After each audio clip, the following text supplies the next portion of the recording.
我在母校开了个5元自助，结果却被新来的肥猪富二代直接拒绝，理由是他饭量大，吃饭时老去加这个便宜套餐，影响他的高雅人格。起初我没在意，直到我被校长下达停业整顿的通知。呵呵呵呵，这年头谁会去嫌自己的钱多？于是第2天，食品的价格全被我翻了几番。来吧，你个死肥猪！不是，一荤一素1碗饭就要100多块，而这还只是起步价，要抢钱啊！这是。这我们还吃个屁啊！卖这么贵，这老板纯属拿我们当韭菜割了。哎，大家别激动，我们这次升级主要是为了响应学校的人文关怀，用精致的价格守护你脆弱的自尊。我一说完，学生们的骂声更加大，可我只当没听见，因为我知道这正是转移矛盾的好机会。这时，富二代也在2个小弟的簇拥下走过来，那模样活脱脱像个国王在检阅里。看见没？这才像个样嘛！以前吃个饭都跟难民抢食一样，你再看看现在，哈哈。就是杨哥说的对啊，高端人士就该配备高端餐饮，原来的自助餐一点档次都没有。你们前面的吃不起能不能滚开啊？别他妈挡我江哥的道！大多数人并不想惹事，于是便直接让了条路出来。就这样，富二代在2名小弟的吹捧中来到了出餐口，可等他看清价格后，却顿时傻了眼。不是一份红烧肉50，而且就这么小的3块。他不敢相信自己的眼睛，又往近看了一遍，在确认无误后，便抬头怒视着我。不是赵二阳，你这肉是金子做的还是比特币做的？3块肉就敢卖50，你怎么不去抢啊？他声音尖锐，引得周围本已散去的学生又重新聚拢过来看好戏。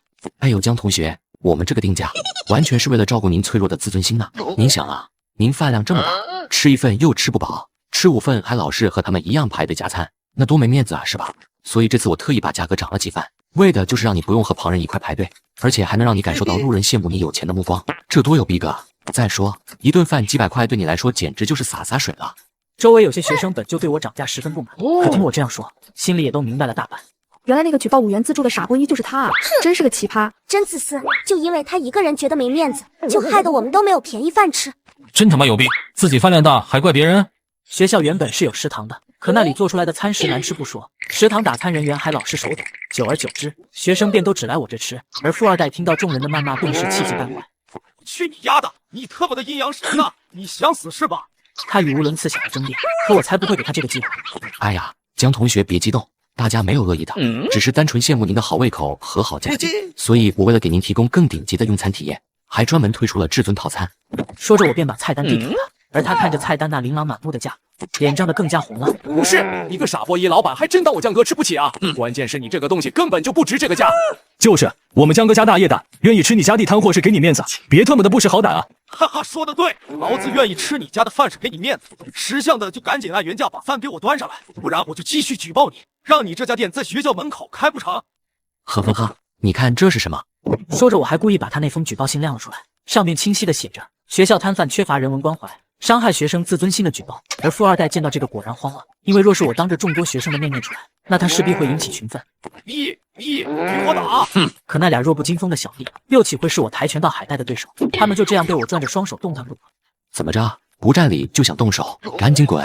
说完，富二代就和那俩小弟灰溜溜的走了。不过临走前还是放下一句：丫的给我等着！这件事不会就这么算了的。富二代的报复比我预想的要来得更快。当天下午，C 大的校园论坛爆发出各种劲爆的帖子，像什么黑心商家恶意涨价、无良商家大发学生财、顾客只因加了点调料，商家就对顾客动手等等的一些恶意刷屏，并且还有向校长举报了，理由是二阳小厨恶意涨价，损害广大学生利益。不得不说，他这一招还真有点用，很多不明真相或者单纯就是怀念5元自助的学生被他煽动，他们觉得就算江哲有错，我这种报复性涨价的行为连累了许多无辜学生。于是我又被校长请到了办公室。你看看你做的这些好事。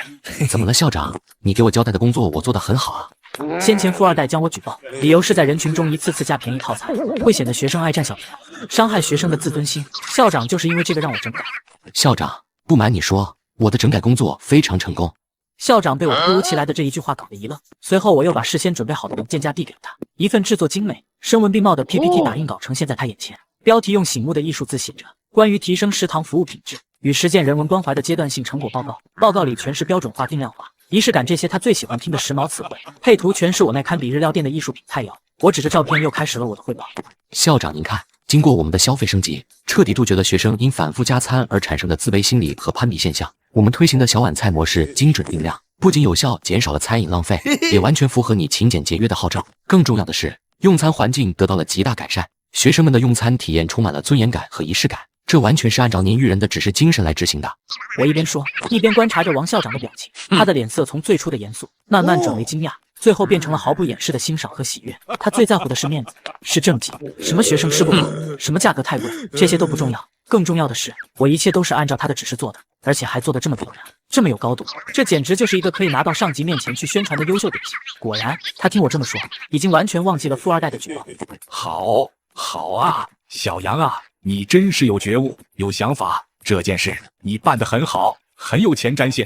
随后，他又指着那些关于恶意涨价的投诉文件，大手一挥道：“这些都是噪音，是部分学生短视，不理解学校的长远规划。你不要有心理负担，大胆的干，我就是你坚强的后盾。”他当场就在我的报告上批了2个大字“优秀”，还签上了自己的大名。我拿着这份被校长亲批的报告走出办公室，门口几个学生代表正焦急地等在那里，他们是来投诉我，希望能恢复5元自助。看到我出来，他们立刻围了上来，我没搭理他们，只是缓缓亮出我手中那份报告。他们清楚地看到王校长亲笔写下签名，那一瞬间，我看到了他们脸上希望之火瞬间熄灭。用魔法打败魔法固然很爽，但看到这些本该被守护的年轻人脸上露出这样的表情，我的心还是沉了下去。这场由一个巨婴引发的闹剧，正在把越来越多的人拖进深渊。第2天，我又像往常一样出来摆摊，不多时就又围过来大批学生，他们大多数人并不知道我已经和校长达到了某种契约，所以此番过来，完全就是想着看我降价妥协，看我笑话的。昨天那么多人举报他恶意涨价，这下看这个老板怎么办？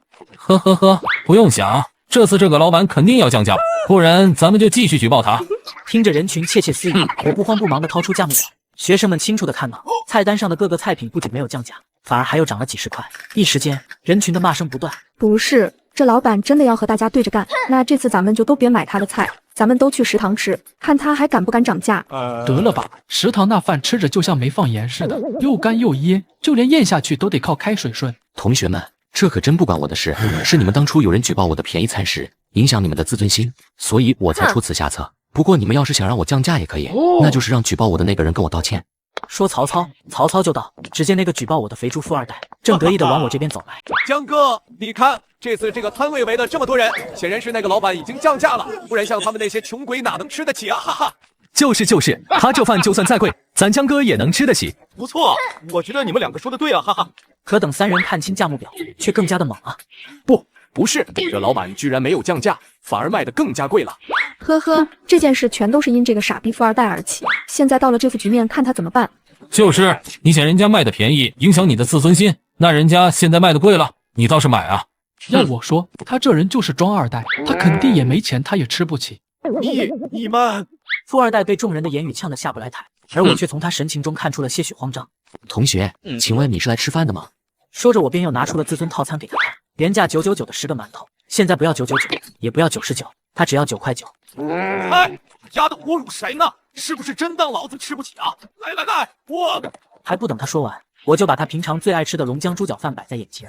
同学，这份猪脚饭以前是卖5块，可它现在变成了尊严套餐，一碗只需要200块，米饭是20加1碗哦。先扫码后吃饭，这边请。望着周边女同学那戏谑的目光，富二代终究还是不情愿的给了钱。哎，同学，你难道要让你的2个小弟看着你吃饭吗？我可事先声明，一碗饭3个人吃，米饭也是21碗哦。你俩去，给我拿，挑大碗的拿。哦，这俩小弟虽然有些惊讶，但还是按照吩咐拿了2碗猪脚饭坐下吃了起来。不是吧，这年头还真有傻叉愿意花400去吃1碗猪脚饭啊！切，你看这仨人那憋屈的样，哪有一点2代的样子啊？同学们，咱们的至尊套餐已经卖完，接下来咱们摊位食品的价格再次回归成5元钱。话语刚落，全场顿时一片喝彩，可富二代3人却不乐意了。不是，老板你什么意思？为什么我刚买完你就降价？是啊，故意针对我们是吧？你信不信我砸了你的摊？面对3人气急败坏的威胁，我冷笑道：哎，同学，我可没有故意针对你们啊，你们买的可和别人的不一样，你们吃的可是豪华至尊套餐，价格贵可有贵的道理。来，那你和我说说你这贵的道理在哪里？说不出个所以然来，看我怎么收拾你。好，同学，你想啊，咱们出来吃饭最在乎的是什么？是面子啊。若是我卖你和别人一样的价钱，那还怎么显出咱们的尊贵啊？而且最重要的是，咱们点了这个至尊套餐以后，就再也不用和其他顾客一样排队打饭，因为只要你一句话，我立马就会把饭端到咱的桌子上。怎么样？这个面子足不足？是不是有贵的道理？哈哈。闻言，周围学生们议论纷纷。这时，他们也都明白，我涨价不是为了赚钱，只是单纯为了报复这种嚣张跋扈的富二代。哇，这人好有钱啊，我真的好羡慕他。是啊，我要是能像他一样就好了，吃饭都不用排队了，哈哈。200块的猪脚饭，看着就是比5块钱的香啊！真羡慕他，年纪轻轻就能一个人天天吃团圆饭。富二代并没有听出人们话里的意思，所以满脸得意地看着人群。那是，小爷家里不缺钱，不瞒你们说，200块的猪脚饭就是要比你们5块钱的香多了。还有，我也不是非要和他这家小摊子较真，主要是我的法拉利被运往米国维修保养了。说完，富二代就大口朵颐地吃了起来，而我却从他的神情看出一丝丝慌张，那是一种没有底气的慌张。很快他就吃完了，随后满脸陶醉地看着人群，我知道他又要作妖了。下一秒，果然，老板退钱。话音一落，四周的目光都落在他身上。不是，这二代又在搞什么幺蛾子？吃饱喝足去退钱，这不纯纯拉低咱们学校的整体素质吗？你丫的给我闭嘴！没看到这碗底有根头发吗？是啊，这老板做餐饮天不讲卫生，我们要退钱怎么了？还有你们为什么老是向着这个老板说话？我们是一个学校的学生，我们才更应该团结起来，打击那些无良商家。学生是最容易被舆论带动的群体，听到二代他们这么说，他们直接便把枪口调向了我。说的也是啊，人家吃饭碗里掉一根头发，商家理应给人家退钱。不过小哥哥，话说你的法拉利什么时候能回国啊？我现在还没有男朋友呢。切，你可真没见识，这食品卫生不达标，商家起码得给消费者退5倍的现金。不过话说，小哥哥，我也还没有男朋友呢。听到众人的追捧，三人气焰更加嚣张，随后他们便掏出付款码来到我身前。怎么，听到没有？5倍现金，快拿钱来，不然老子就去市场管理那里举报你，把你罚的裤衩子都穿不上。你说什么呢？老兄人家干什么？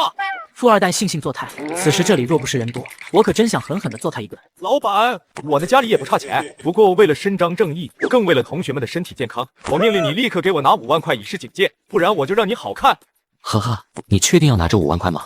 你知不知道你现在的行为可是敲诈勒索啊，刘二狗！什么？你二代被我一句二狗乱了到心，那慌张的模样活脱脱像个小丑。其实这三人的底细我早已调查清楚，不过是3个屌丝为了钓凯子，在这配合着打造人设。而等三人望向身后已经被他们迷到的几个朋友，又瞬间支棱起来。不是，谁叫刘二狗啊？丫的，赶紧的，给我退钱！退钱可以，那你得给我个理由。你这老板耍什么横呢？刚刚我们吃你家的饭碗里有头发，那个碗就是铁证。少废话，拿下来，不然我们就举报你。好，那你们先把碗拿来，我瞧瞧再说。这老板可真是个下头男，碗里那根头发，他刚刚明明已经看见了，可现在还非得在这拖延时间，不想退钱。我呸！就他这态度，以后就算他家的饭免费，我也不会在这吃一口。而这时二代已经把那碗拿了过来，可这头发只要明眼人一看，就能看出这一点都不像我的头发。刘二狗，你看清楚了，我头上的头发根本不是真的，它是一团假发。说完，我便把头套摘下，使劲揉拽起来。可无论我怎么整，愣是没有一根头发掉下来。三人见状，顿时慌了神。你怎么这样？卧槽，是算了，这人咋还是个秃子？怎么，这次你们还说这根头发是我的吗？你放屁！可就算你是个秃子，我们身为消费者，在你家的碗里吃出一根头发，也得赔钱。眼见几人还不死心，我便把我藏在暗处的摄像头拿了出来，并把刚刚他们自己拔头发，然后丢到碗里的画面，当着人群播放了一遍。刘二狗啊，刘二狗，你说你们3个年纪轻轻做点什么不好，非要在这搞点坑蒙拐骗、偷鸡摸狗的不正经勾当？同学们，他们污蔑我啊！咱们是一个学校的学生，咱们应该团结起来，对付这个无良商家。刘二狗，你个黑心肝的别再装了！你以为我们都是傻子，看不出什么所以然来是吗？在网上看到那些什么装二代的视频，我还以为是假的，可没想到今天被我现实里给撞到了。刘二狗，你们3个还有什么好说的？就是，我刚还想呢，人老板长得这么帅，一点都不像坏人，反而是你一眼看不上就不是啥好东西。刘二狗，这次你还有什么好说的？眼见自己的所作所为被戳穿，三人便迅速逃离了这里。可学校论坛又岂是吃素的？很快三人的身份就被扒得干干净净，并遭到全体学生的一些惩罚。而从这之后，我则继续卖起我的5元自助。其实我并不是不爱钱，而是因为我不想其他学生年纪轻轻和我一样秃头。因为我以前也是这里的学生，所以我才深知学校的饭有多么难吃，多么不健康。也正是因为这些无良商家该加的佐料不加，不该加的东西使劲加，害得我身体状态每况愈下。自从那时起，我就立志我一定要让同学们都吃得饱饭，吃个好饭。而现在我做到了。这件事后，我的名声在本地算是彻底打了出去，又有许多的餐饮人和我一块摆摊，为的就是让你的孩子、他的孩子、大家的孩子在学校都能健健康康的成长。